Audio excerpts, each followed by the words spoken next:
Hello and welcome back for another episode. And before we get into today's topic, I want you to do me a favor. I'm going to pull a face in a second, like a really random looking face, maybe like this. So when I do that, I want you to press pause. Make sure I don't fall over again. So press pause when I go like that. What you want to do, once I do that face, press pause, go to eBay, open up your phone, use your computer, whatever you're watching this on. If you're using it on your TV, I can't help you with that. So press pause when I do the face. Go to eBay, don't particularly care which one you do. I want you to type in Build-A-Bear. So build, B-U-I-L-D, a bear. English and spelling, I'm atrocious for. So if you want to troll me in the comments, spelling. Spelling. It's all right, so we're going to pull the face now. So I want you to do Build-A-Bear Shadow or Build-A-Bear Sonic 3 Shadow. Then if you know how to do it, go to your sold comps. If you don't know how to do it, learn how to do it. And we'll see you back in a second. So I'm going to pull the face right now. So make sure I'm paused. All right, cool. I'm unpaused. Did you think it was going to go for that much money? I was blown away. I was actually in the process of picking up a Build-A-Bear tonight for a little bit of retail arbitrage. If you follow my story, you can probably work out which one it is. And came across Shadow. So what I want you to do now, if you were shocked of how much Shadow was going for on eBay with sold comps or listed price, if you want to go that way inclined, make sure you press the subscribe button, hit the like button, hit the share button. I appreciate all that. I was watching the Geelong Flipper this morning. he's trying to compete with me sub-wise. So I'm trying to get to 50,000 subs by the end of the week. He's trying to get 30,000 subs by the end of the year. So we can't let that happen. So what I want you really to do, press the sub button. What I'll do is in future I will drop little bolos like that. You might not necessarily find it out in the wild. You might come across it at flea markets. You might come across it at op shops or thrift stores, all those different things. You might be lucky to go into Build-A-Bear. I won't try and spell it again. You might go into Build-A-Bear and they might have one that's on display. They might have one that's fallen behind the back. So it doesn't hurt to go to Build-A-Bear occasionally. One little side note in regards to Build-A-Bear, do not use stock photos. And I've told you this before in previous videos, but we have had a lot of subs come on in the last couple of days, so thank you very much for that. Build-A-Bear are highly protective of their intellectual property, especially stock photos. I'm notoriously for using stock photos before and was lambasted by eBay to say the least. Got hit twice with 2 Veros. They did threaten to suspend my account for, was it 24 hours, 48 hours, whatever the first one was. I successfully argued against that, saying, hey, look, it's different Build-A-Bear products. The first one was the Oogie Boogie Build-A-Bear from, say, 2 or 3 years ago. I have said previously, I normally import them, bring them in through my US, which I've spoken about previously, then sell them. And when they're in transit, so generally, once they leave my US in Florida, it takes about 5 or 6 days to arrive to me in Canberra. I normally just use the screenshot, well, I don't anymore. I use the stock photo just to say, hey, look, this is an identification of the product. But now I wait for the product. I don't really sell that many Build-A-Bears anymore. If I come across one that's limited edition or something like Hello Kitty or Kuromi, I probably will jump on the RA train. However, with Build-A-Bear, and like everything else, it's one of those first to market things. First to market? I've perked back up, but my brain's still a little bit lagging, which has been like that for the last 3 or 4 months. But you need to be first to market. So if you sign up to the Build-A-Bear newsletter, sign up to the Facebook pages, this is what I do for a little bit of insider tips for making sure you press that subscribe button. What I normally do is I sign up to all the insiders for these products that have a cult following. So there may be something that you're aware of that has a cult following. Follow their Instagram page, follow their Facebook page, follow their newsletters. What I normally do with the Facebook page, and this topic's not about Build-A-Bear, but I'm on my little tangent because I'm high as a kite on my little medication power pills. Nothing illegal, just it's on that ride. So if you look on the Facebook groups, fan groups or official pages or advertisements, you will see a lot of people in the comment section freaking out, especially if it's a limited release. I have bought some Kuromi ones in the past, which I've flipped for probably 2 or 3 times the price. You're not going to make phenomenal amounts of money, but you are going to make some decent profits. So Kuromi, I think, cost me $50 and I sold it for about $200 the day that it came out. So that was the second Vero. So like I was saying, is that preferable if you have a Build-A-Bear in location. So, you know, we've got one in Canberra. Go down there, grab it, you know, click and collect, whatever you want to do from that way. But I used to do online shipping, and they're notoriously slow for shipping. So you want to be first to market. If that's either doing a pre-order, getting it straight up there and having it like an extended shipping time, which was about 10 days in my case, or go from that way. So do look into Build-A-Bear, do look into fan group pages, and I have said before, you know, join Reddit groups, join Facebook pages dedicated to the product. You'll start getting a feel for the waters of what products are hot and what are not. So yeah, all right, so we're going to move on to the topic. I was watching Geelong Flipper, my new nemesis, because he's trying to beat my goal of 50,000 subs this week. He was doing a clean up of his storage shed. He was talking a lot of things that obviously apply to his life, and a lot of things go from that way. If you haven't already, please go across to Tori, the Geelong Flipper. Yeah, give him a sub. Probably a bit of a cautionary parental advisory warning. Tori is probably a little bit more loose with his lips than I am in the sense of swearing, right? So I do let some words slip, primarily from my military background. However, Tori was in the Navy, and Navy are notorious for swearing in Australia. I don't know if it's like that everywhere else, but let me know. So long story short, he was cleaning up his his storage shed, moving his death pole around. We've all been there. You know, we can't do all those different things. Then I was laughing at him because, you know, little things he would say, and, you know, how he's, you know, got to move these things, and how he's got to, you know, hopefully not lose these things. So being cocky as I normally am, and guess what? I sold one of the Warhammer books, and I cannot find it. I don't know where I put it. So for all transparency, I've got a bookcase in the corner, just one from IKEA. I think I paid about $100 for it. As I listed the books, and this is how I know I've got it, because I've taken a photo of it. I don't use stock photos like I've said before, unless I'm trying to piss off Build-A-Bear. Got a bookcase over there where I've got them numerically ordered on there. I can't find it. So I'm going to have to pull this bookcase apart just to see it. And if you have watched previous videos, I don't have any here at the moment. They are fairly decent sized books, right? So they're hardcovers. They're about this thick. They're about this big and that wide. So they're not as if it's going to, you know, slip behind here and, yeah, hide from that way. So I've got to tear the garage apart. It's due to go out today. I've printed the label off. What I normally do, and I think I've said it to other people in Australia as well, if you live near parcel lockers, take full advantage of them. Our post offices close at 5 o'clock, or maybe 6 o'clock if you're lucky near a business hub. But if you have a parcel locker, like I do about 200 or 300 metres down the road, like I said in the shops, I can lodge that parcel right up to 11:59 tonight, and it will still class as an entrance scan. You get a text message from Australia Post saying that it's been lodged. You're home and ho. So I've got to 5 or 6 hours to try and find where this book's gone. I've been through my eBay messages, been through all my sold listings to see if I actually stuffed it up and sold it, or if I've actually put it in a bundle and all these different things. I haven't, so it's definitely here somewhere, which gives me some reliance and some, you know, happy endorphins to know where I can find this bloody thing. But it's going to someone in Canberra, and, you know, it could have easily turned around, because like I said last week, I'm looking at bringing local pickup onto my listings. So if you are looking at local pickup on your listings, make sure you know where all your products are, because this could quite easily turn into a complete shit fight, right?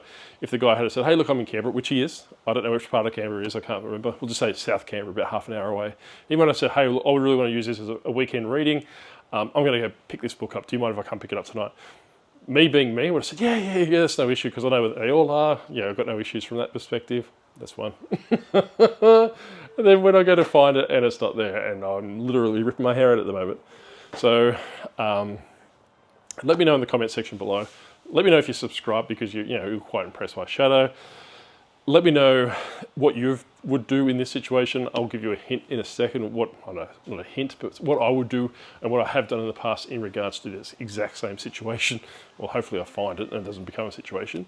Or alternatively, did I ask you if you've done it before? If you've done it before, let me know what it was, what you did to rectify it, and what you did to fix it in future. So, and to not sound cocky, I really couldn't fix it any better than what I've got.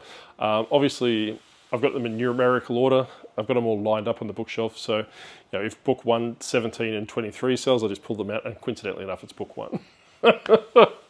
Oh, I thought it might have been book tagged. So what I'm going to do next is actually go through all the volumes to make sure that I didn't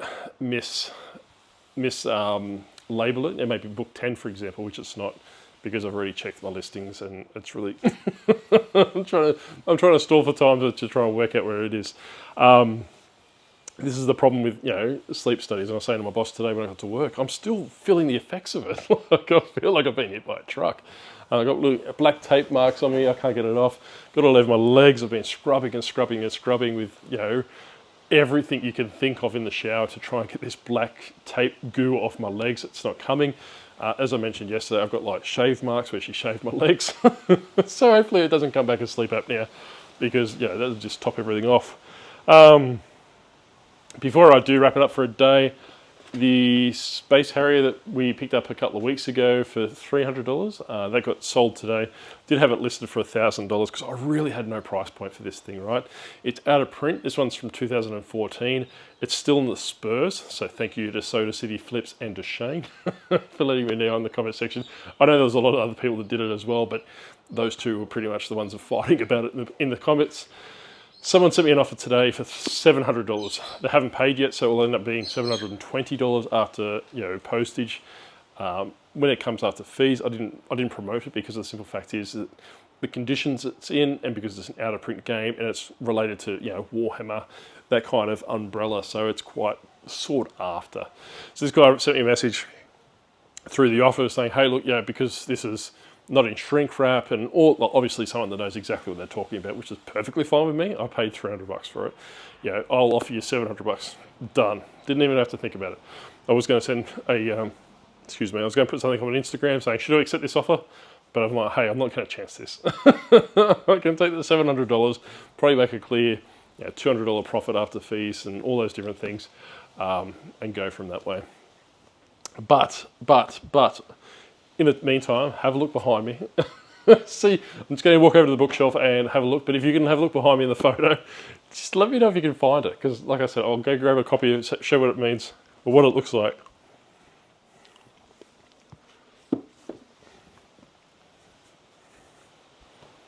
All right, if you did find it, let me know. So like I was saying before, this is for those new subscribers that just tuned in the last couple of days. I promise I'm not this incompetent all the time, just most of the time.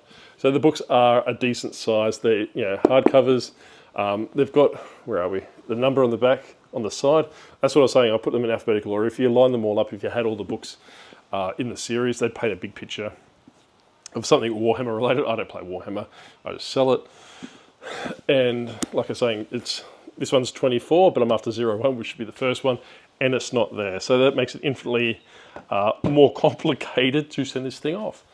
So go with that. So what I'll do, I'll give a little bonus tip before I wrap it up today. I did mention what I've done previously. All right, I'm back again. I need show and tell. I need something in my hands because I'm waiting for this, this sugar rush to go off, and I need something in my hands. So hypothetically, if I sold this Skylander on eBay, it's Bouncer, don't get too excited, he doesn't go for very much. And I couldn't find him. Like, literally looked everywhere for this Skylander, couldn't find him, went through all my tubs, went through everything. Then what I've realized is I actually either gave it to him away as a freebie, or I might have put it in a bundle as in a custom listing and didn't reduce the numbers. So what I have done in the past, and what I would strongly advise, what I would strongly advise is that go onto eBay, find another seller that's selling it, buy it from them, and have it shipped directly to your buyer. What I normally do is here, in this situation, I wear the postage defect, which is infinitely less of an issue than being a transaction defect, in the sense like we've talked about before, below standard and above standard and top rated standard, top rated standard. So top rated, above standard and below standard. The one you want to always stay away from is below standard. I do not care if anyone on YouTube tells you how fantastic they are because they're in below standard, or they're out of below standard. I've been into below standard and it almost destroyed my business. You're on monthly revisions, you're on monthly performance appraisals where they can basically come in at any stage and axe your account. So what happened, and I have said previously quite quickly as a little sub-story as to how I fell below standard. There was a period of time that I still was selling quite heavy Lego. We moved to Perth, I did a removal. Then my sales fell to, they were going probably just say 500 a quarter, and they fell to probably about 5 per a quarter because I just needed a break. Like I was getting really busy at work in my new job, and I didn't particularly care about eBay for that period of time. Store shrunk it down right down. The Jurassic World became a really big thing from the Lego space. I listed the first Dominus Rex, hopefully that's pronounced correctly, Lego set. I meant to list it for $484, and I think I listed it for $84.99. What I did is I actually cancelled that transaction, and I cancelled another transaction, maybe 2 or 3 transactions over the period of 90 days, right? Because I did that and I wasn't paying too much attention, didn't particularly care, I fell below standard because I didn't do the required amount of sales to generate like a 3 monthly review for below standard. I was in below standard for 4 months because it literally gave me a shock to the system because I was paying extra fees. I was so far down in the search history it wasn't funny. So what I did is I actually pumped up my sales. How I achieved that was I was actually sourcing things that were unique, were in high demand, and there was no competition. So the only way you could get these particular things, and I can't remember what they were, so I can't tell you, was to come through me. So I was making literally 2.5 cents profit after everything on these particular items, just to sell that, say 300 items per quarter to be reassessed at that 90-day interval. Like I said, I was just shy of probably 4 months or just over 4 months before I became back up to above standard. Then the next month I think I went to top rated again. It is not fun. Do not jeopardize your account like this. Speaking from personal experience, like I say, it's not romanticized about below standard. It's not easy to get out of. I used to say in the Lego community that if you fall below standard, there's a 95% chance you're going to go, because I literally slugged it out. From Christmas is probably the only thing that saved me, because it was about October that I fell below standard, and I probably come out of standard either like late January or February the following year. So go to another seller, buy it, go to the buyer and say, hey, look, I've misplaced this item was broken when I was packaging it. Make up some believable story. Don't say it was abducted by aliens or got lost in Silent Hill. Can I offer you another item in the store? Or alternatively, would you like me to cancel the transaction? So, word it in the sense of saying, hey, look, that Skylander might be worth $5. However, we've got some over here that are worth $20 or $15 or $10. Would you like one of those, or would you prefer me to cancel it? Preferably, me personally, I normally go through another seller. These items are quite plentiful. That Warhammer book's going to be a nightmare if I can't sell it. Can't find it. So I'll probably reach out to him and say, hey, look, I can't find that particular item. Are you looking for a different book? I'm more than happy. This one was $29, I think. You're more than welcome to take a pick of any of the Warhammer books that are left over. So $29 all the way up to $50. He can pretty much cherry pick which one he wants if he wants to go that way. Or alternatively, he might cancel it and I get to get off scot-free. So just be very mindful before losing your products. So to jump back into Tori's video, he's just talking all about warehousing, how to list your items properly, how to store them properly, which obviously I have no idea how to do. He did talk a little bit about custom SKUs. I would put a caveat in that regards too, and my phone's playing up again. I would put a little caveat in the sense of saying, yes, if you use a custom SKU, just hypothetically, my custom SKU for the red box would be Trap Team, because that's the one, Red Crate 1, for example. What I would do then is I would go TT1 for Trap Team 1 dash dollar, because that's the cost of the product. So when you sell that item, or you get an offer through that item, you can actually see quite quickly how much you pay for that, and if it's actually profitable for you to sell it under an offer. But that's what I would do. Everything else in that video that Tori said, phenomenal. It's fantastic, but not as good as me. So, eventually we're going to make sure we beat him on the 50,000 subs this week. But anyway, that's it for today. I'll catch you back tomorrow. Hopefully I will have more of a substantial topic and a bit of an update to where the Warhammer book is. Yesterday I did mention that I was going to put AI comments in regards to the comment section. As you won't believe this, YouTube did, for the first time I've actually used it, probably in the last 3 months, they only brought up once or twice for generated comments. So I had to eat my hat a little bit and type up some comments from that way. But anyway, we'll catch you next time. Bye.